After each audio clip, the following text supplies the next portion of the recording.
thought he had found the perfect wife until one stormy night, a mirror in their Malibu mansion revealed that she was never human at all.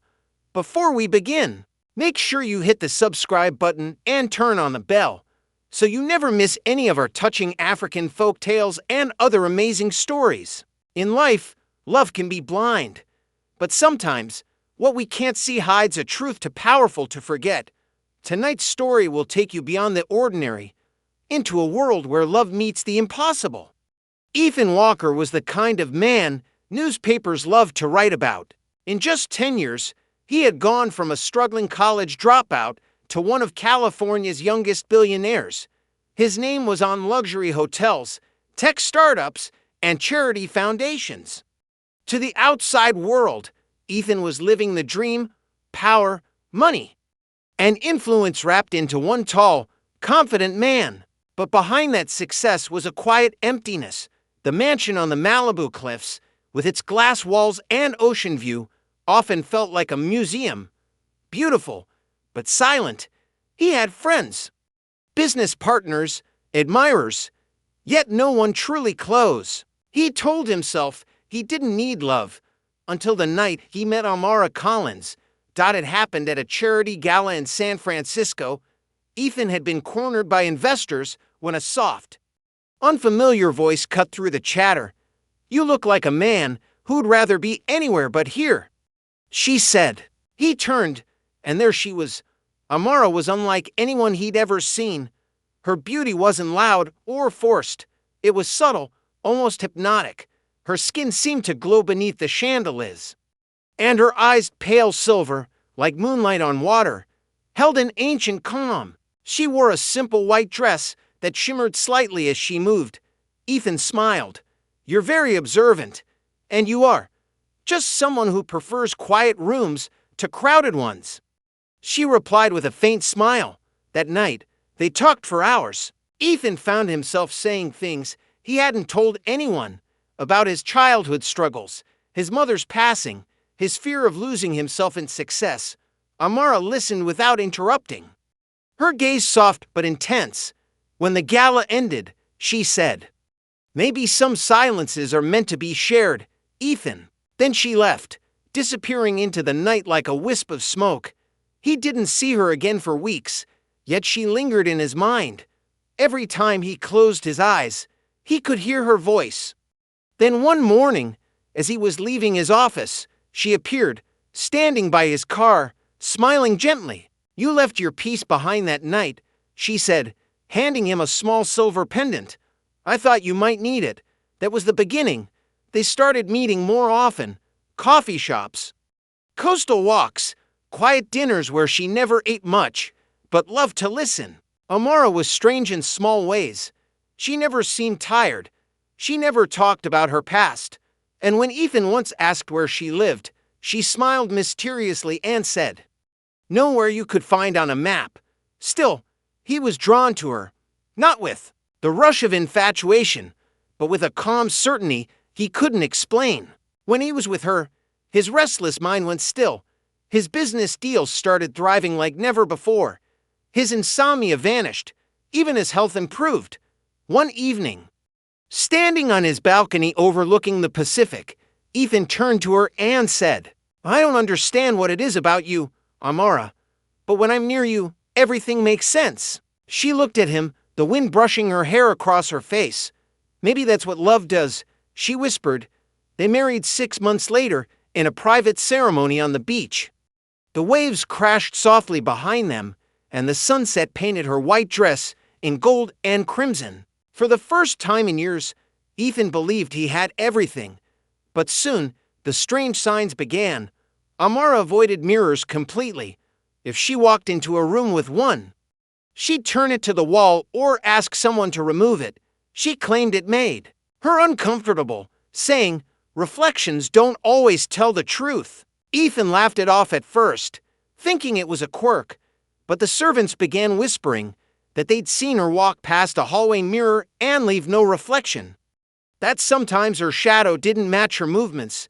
Ethan scolded them for gossiping. "She's my wife, not a ghost," he snapped. But deep inside, a quiet unease had begun to grow. One night, unable to sleep, he wandered downstairs and found Amara standing by the window, looking out at the sea. Her face was pale in the moonlight, her silver eyes glowing faintly. She didn't notice him at first. She was whispering something softly, a language he didn't recognize. "Amara," he said. She turned, startled, and the glow vanished. "You shouldn't be awake," she said gently. "What were you saying just now?" "Just a prayer," she replied, smiling faintly. "Old words from my mother's people." He wanted to believe her. He really did. But from that night, the mansion's quiet began to feel different. Not peaceful, but tense. A week later, Amara's reflection appeared in a photo taken at a public event, but her face looked slightly off, blurred, like the camera couldn't fully capture her. When Ethan showed her the photo, she smiled sadly and said, "Some things are not meant to be seen twice." Then came her disappearances. Around midnight, she would leave the bed and vanish from the house entirely. When Ethan asked where she went, she would simply reply, "Where I'm needed." Despite it all, he couldn't stop loving her. She made him feel whole in ways no one else ever had. And yet, behind every smile, there was a quiet fear that something wasn't right. Then, one afternoon, while visiting an antique store in Los Angeles, Ethan saw it, a grand, handcrafted mirror from 18th century Italy, framed in gold and etched with strange symbols. The owner said, "It's said to reveal the truth of the soul." He thought it would be the perfect gift, something beautiful, something symbolic. That night, when he unveiled it in their living room, Amara's reaction was not joy but dread. Her eyes widened. Her hands trembled. "Ethan," she whispered, "please send it back." "Why? It's just a mirror." Her voice broke. "Not for me." For days, the golden mirror stood untouched in their living room, covered with a silk sheet. The servants whispered that Amara avoided that part of the mansion completely. She no longer played the piano in the evenings or walked along the glass corridors she once loved. Ethan tried to make light of it, teasing her gently. "Come on, Amara, it's just decoration. You're acting like it's cursed." Her silver eyes darkened.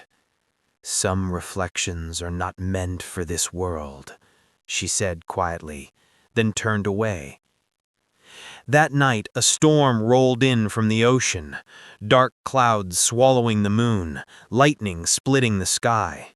The wind howled through the palm trees and the sea crashed violently against the cliffs below their mansion. Ethan couldn't sleep. His mind replayed every strange thing about Amara. The late-night disappearances, the way her reflection blurred in photos, her unnatural calm. He told himself he was imagining it, but curiosity gnawed at him. Near midnight, thunder shook the house. Ethan rose from bed. Amara wasn't there, again.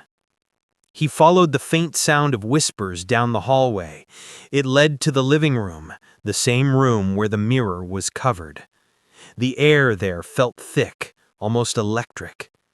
Amara stood before the mirror, the silk cloth lying on the floor. Her hair blew around her, though no wind touched her.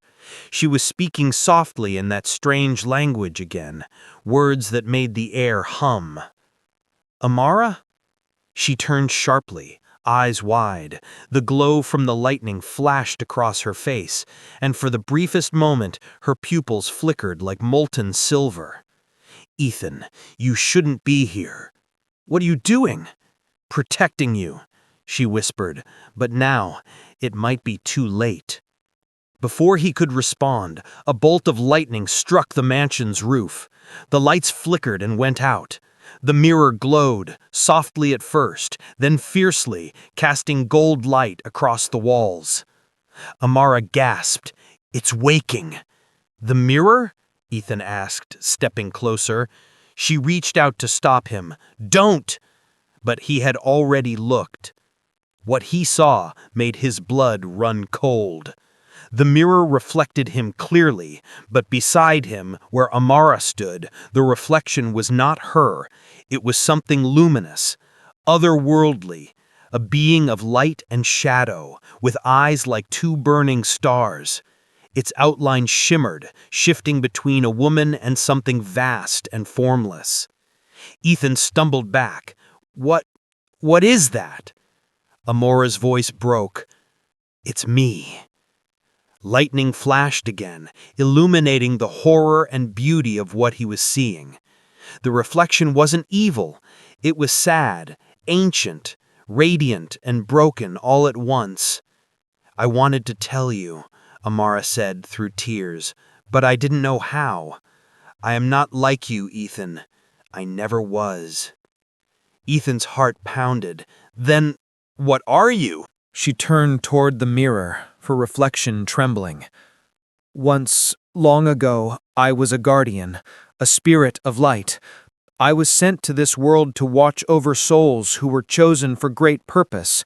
You were one of them." He stared at her in disbelief. "A guardian?"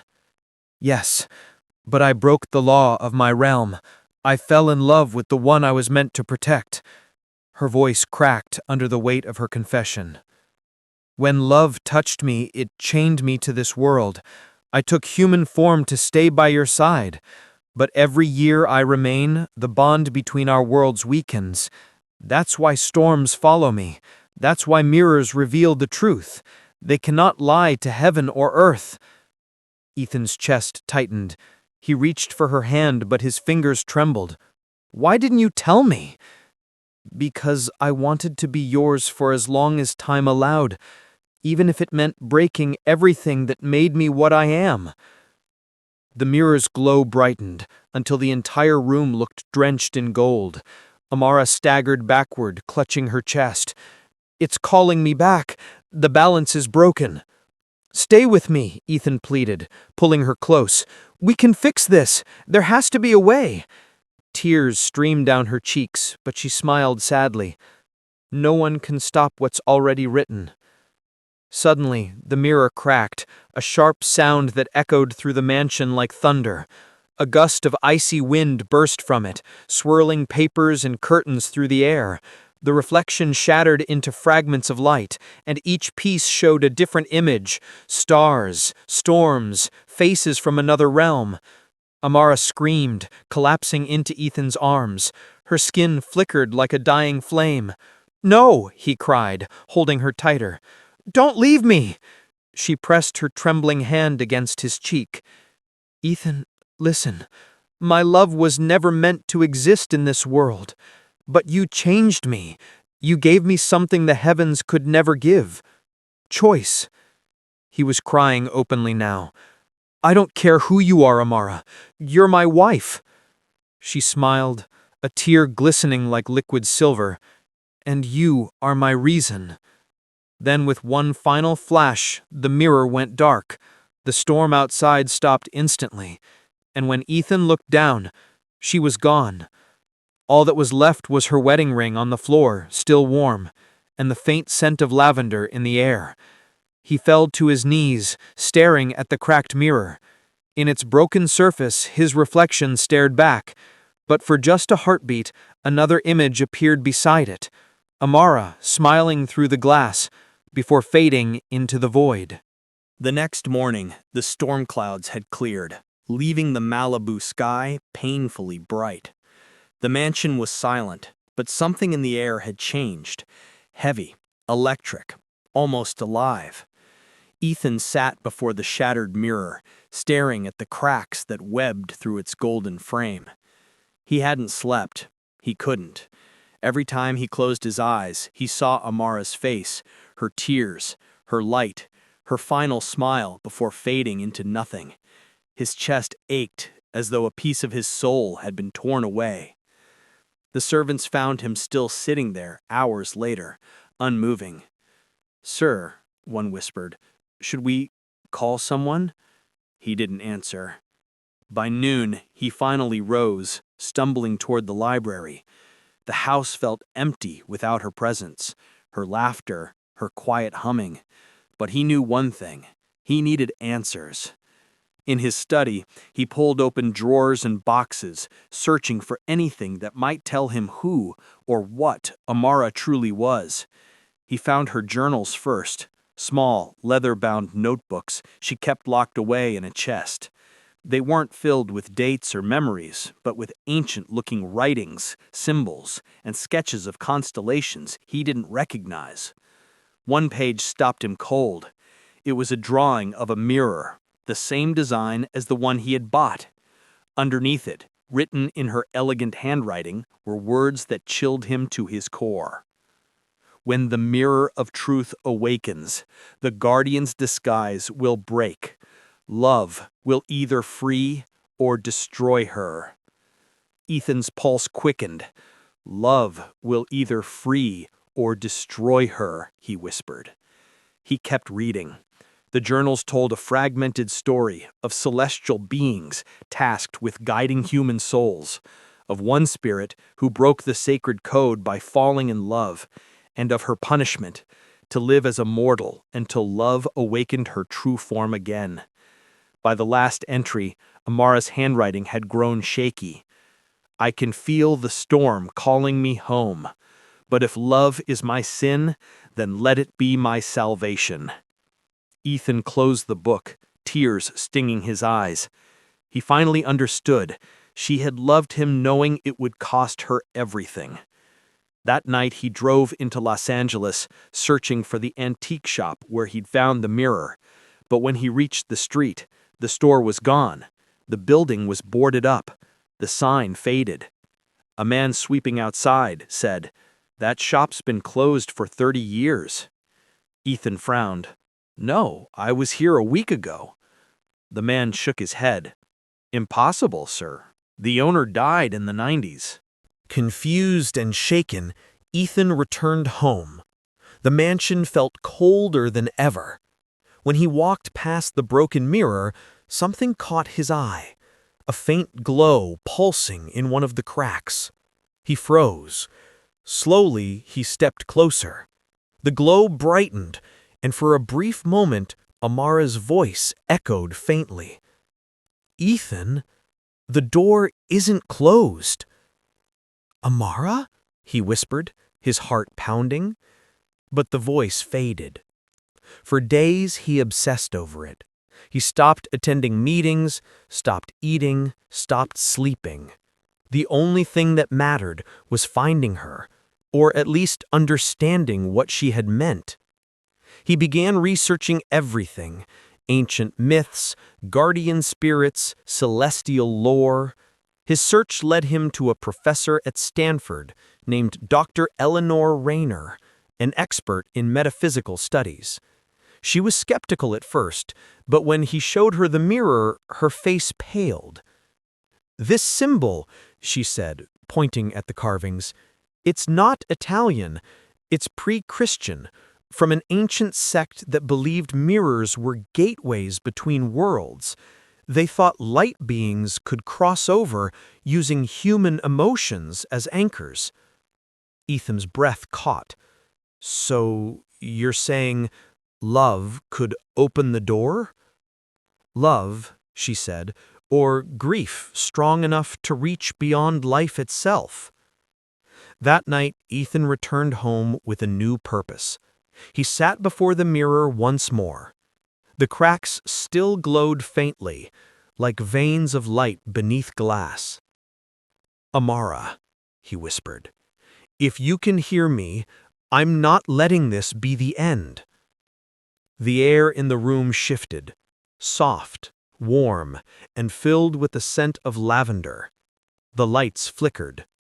He stood, heart racing. "I don't care what you are. I just want you back." For a brief instant, the mirror shimmered.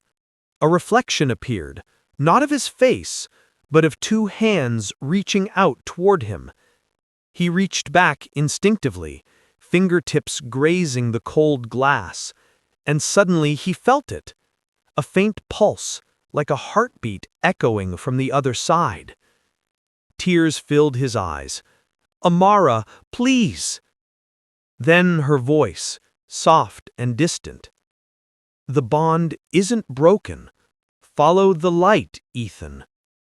The mirror went dark again, but now he knew. She was still there. Ethan looked toward the ocean outside his window. The sun had set, and a single star glimmered over the horizon, brighter than all the rest. He whispered, "I'll find you." And with that vow, the story of a man and his not-quite-human wife became something greater than love. It became destiny. Would you search beyond this world for someone you love, even if it meant never coming back? For days, Ethan couldn't shake the words from his mind. Follow the light. It haunted him, echoed in his dreams, whispered in the quiet corners of his mansion.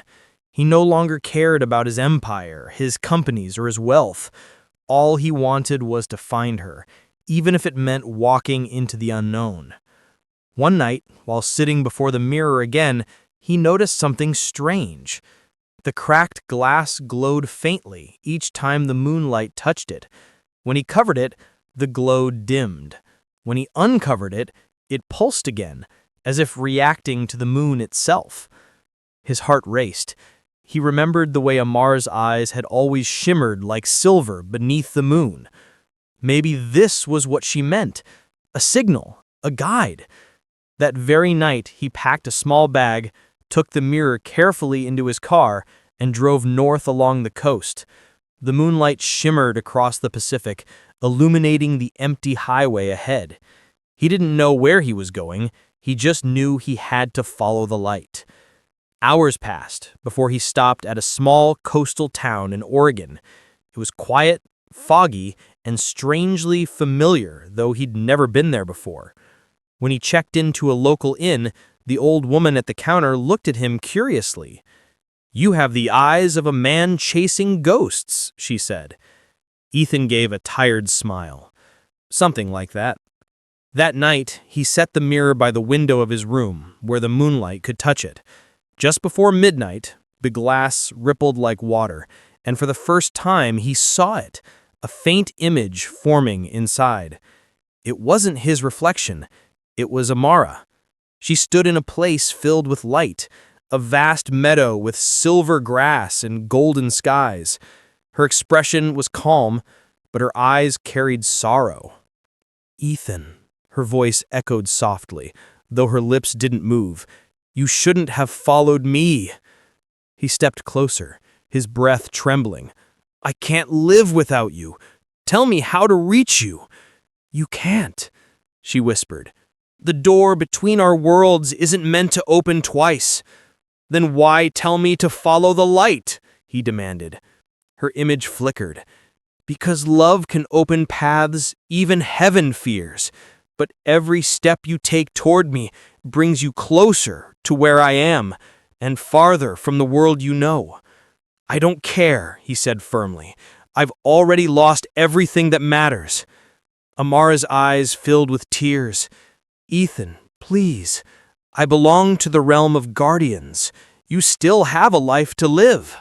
"I have no life without you." There was silence. Then, slowly, she lifted her hand, pressing it against the inside of the mirror. "If you truly mean that, then find the place where the moon touches the sea. There, the veil is thinnest." Her image faded as the mirror's light dimmed again. Ethan knew what he had to do. The next evening, he drove to a cliffside along the Oregon coast, where the full moon reflected perfectly across the water, forming a silver bridge of light. He carried the mirror in his hands, the wind howling around him, waves crashing far below. He set the mirror on the ground, kneeling before it. "I found it, Amara," he whispered. The air grew still. The moonlight grew brighter, almost blinding. The mirror pulsed once, then again, faster and faster, until it glowed like a living thing. Ethan felt the ground tremble beneath him. Then the glass began to ripple. He could see her again, Amara standing in the same glowing meadow, reaching toward him. "Ethan!" she cried. "You shouldn't have come!" He reached out instinctively, Take my hand!" The instant their fingers touched the mirror's surface, a blinding flash enveloped him. When the light faded, Ethan found himself standing in a strange new place, vast, endless, and filled with color that shifted like living light. The air was warm, the ground beneath him soft as silk. It was beautiful and silent. Amara stood a few feet away, her hair flowing in waves of silver and gold. She looked the same, and yet different. Her body glowed faintly, her eyes deeper, infinite. "You crossed over," she said softly, almost in disbelief. He smiled, tears of relief on his face. "I told you nothing could keep me away." She ran into his arms, holding him tightly. For the first time since the storm, he felt whole again. But, as he held her, a sudden chill ran through him. The sky above began to darken, and a voice, deep, echoing, ancient, thundered across the realm. "The mortal has crossed the boundary. The balance must be restored." Amara turned pale. "No, no, they've found us!" "Who?" Ethan asked, alarmed. "The keepers," she said, trembling. "They guard the realms between life and light. They'll take you away if they find you here." She grabbed his hand. "Ethan, we have to go. There's still a way back before they see you." He hesitated. "But I just found you. And you will lose yourself if you stay." Before he could respond, the sky split open and beams of pure light shot down, forming towering figures in the distance. They moved slowly, but purposefully, and each step they took made the ground tremble. Amara looked at him with tear-filled eyes. "Please, Ethan, trust me one last time." He nodded silently, gripping her hand. Together they ran through the shifting meadow, the horizon glowing ahead like a door of gold. Behind them, the voices of the keepers echoed like thunder. "Return the mortal, restore the balance." As they neared the golden horizon, Amara turned to him. "When I tell you, step through, don't look back." "What about you?" "I'll follow, if I can." Then, with one last burst of strength, she pushed him forward, and the light swallowed him whole. Ethan woke to the sound of crashing waves. For a moment he thought he was still in the realm of light, until the cold sea air hit his skin. He was lying on the same Oregon cliff where he had first crossed over. The mirror lay shattered beside him, its once golden frame now dull and lifeless. He sat up slowly, dizzy, his body aching as though he had been struck by lightning. The moon was gone, dawn was breaking over the ocean. But something was wrong. The world felt dimmer. He stumbled to his feet, clutching his head. "Amara!" he called. His voice echoed into the wind, unanswered. Only the sound of seagulls and surf replied. He fell to his knees beside the broken mirror. "You promised you'd follow me." But as he stared at the shards, one piece glimmered faintly. Inside it, for just an instant, he saw her, standing in the light, her hand pressed against an invisible wall. Her lips moved, but he couldn't hear the words. Then the image faded, leaving only his own reflection. Ethan felt his heart break all over again. Over the next few days, he wandered aimlessly, half alive. Reporters speculated that the billionaire had gone missing. His companies panicked, stock prices fell. None of that mattered. He returned to his Malibu mansion, now eerily silent, haunted by memories of her. Her clothes still hung in the closet. Her perfume lingered faintly in the halls. Her piano sat untouched, a thin layer of dust covering the keys. He couldn't eat, couldn't sleep. He sat in front of the broken mirror night after night, hoping for a flicker of her light. But instead of peace, strange things began to happen. One evening, the mirror's shards started humming, soft at first, then louder, like 1,000 distant voices.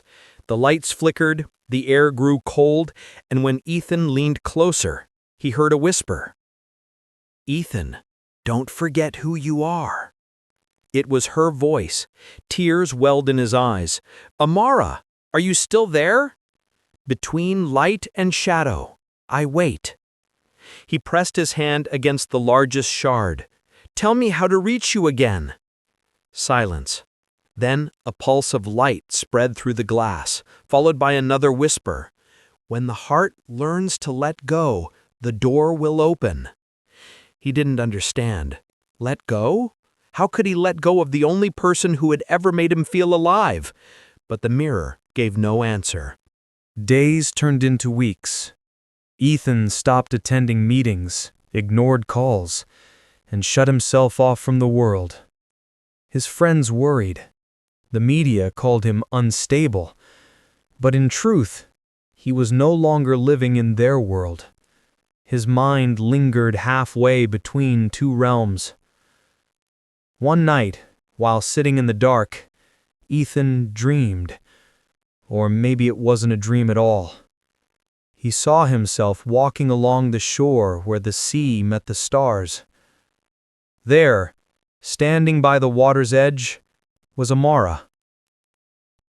She turned to him, her silver eyes gentle. "Ethan," she said softly, "you were never meant to cross my world. You belong here." He stepped closer. "Then why can't I see you?" "Because you still hold on," she whispered. "Love is not possession, Ethan. It's freedom." "I don't want freedom. I want you." Her expression softened with sadness. "Then you will never truly find me." When he woke, the first light of dawn was streaming through the windows. The broken mirror lay silent, and in that silence, for the first time, he understood.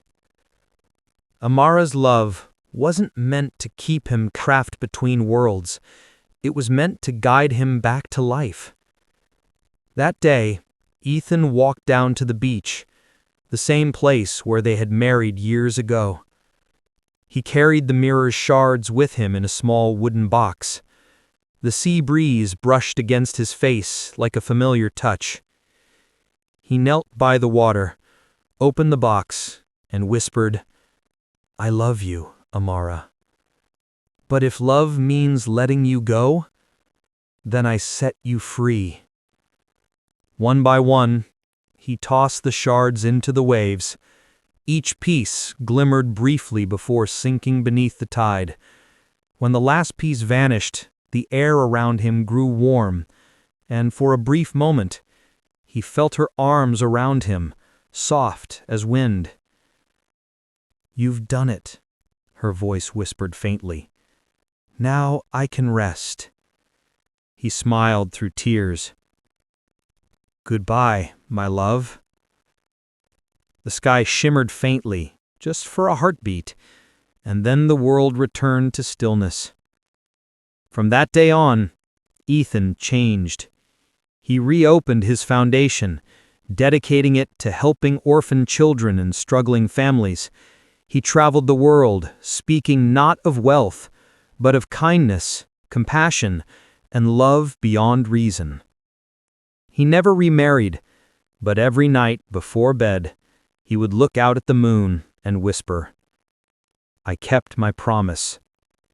And sometimes, only sometimes, a faint silver glow flickered in the window pane, like a reflection smiling back at him from another world.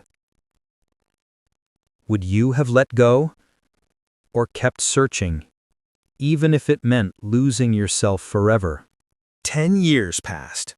The name Ethan Walker still carried weight in the world of business, but he no longer lived for boardrooms or billionaire titles.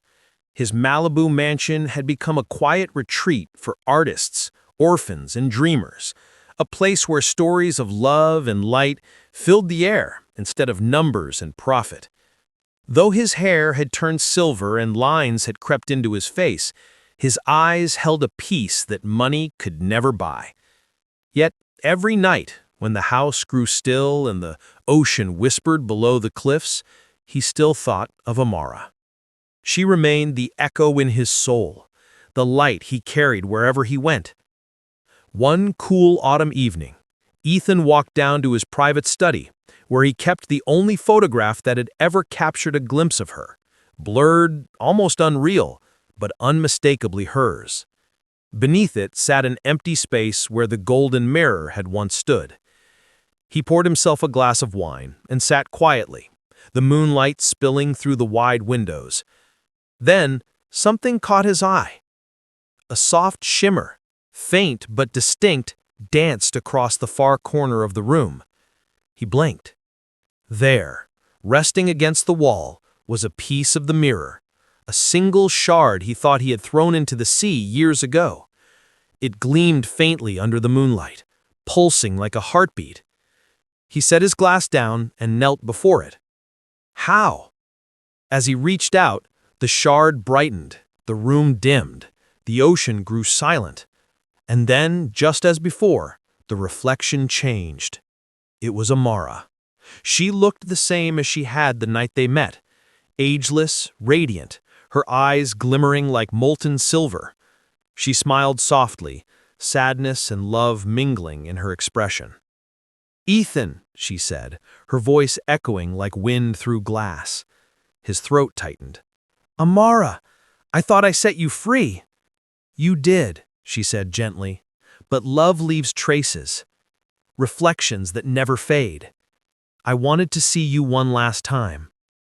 He felt his heart ache, the years melting away in that single moment. "I've missed you every day." "I know," she whispered, "and I've watched over you. Through every act of kindness, every life you touched, you carried my light into the world, just as I once carried yours." He smiled faintly, tears glistening in his eyes. "I didn't think I'd ever hear your voice again." "You were never meant to lose it," she said, stepping closer within the reflection. "Love doesn't end, Ethan. It only changes form." The mirror's glow softened, and Amara's image knelt to match his gaze. "There is something I must give you, a gift from the world I came from." The shard pulsed with light, and suddenly Ethan's study filled with warmth. The air shimmered like sunlight through water. When the glow faded, he saw it. A small silver feather lying on the floor, faintly warm to the touch. He picked it up carefully. "What is it?" "A piece of my essence," she said softly. "As long as it exists, I will never be completely gone. Keep it near your heart, and when your time comes, you'll find me again." Ethan smiled, his tears falling freely now. "Then I'll never let it go." Amara's expression softened. "You've already learned what most souls never do, that love isn't bound by worlds. You honored my memory not through sorrow, but through life. That is what set me free." The light began to fade, her image becoming transparent. "Amara, please," he whispered, "just a little longer."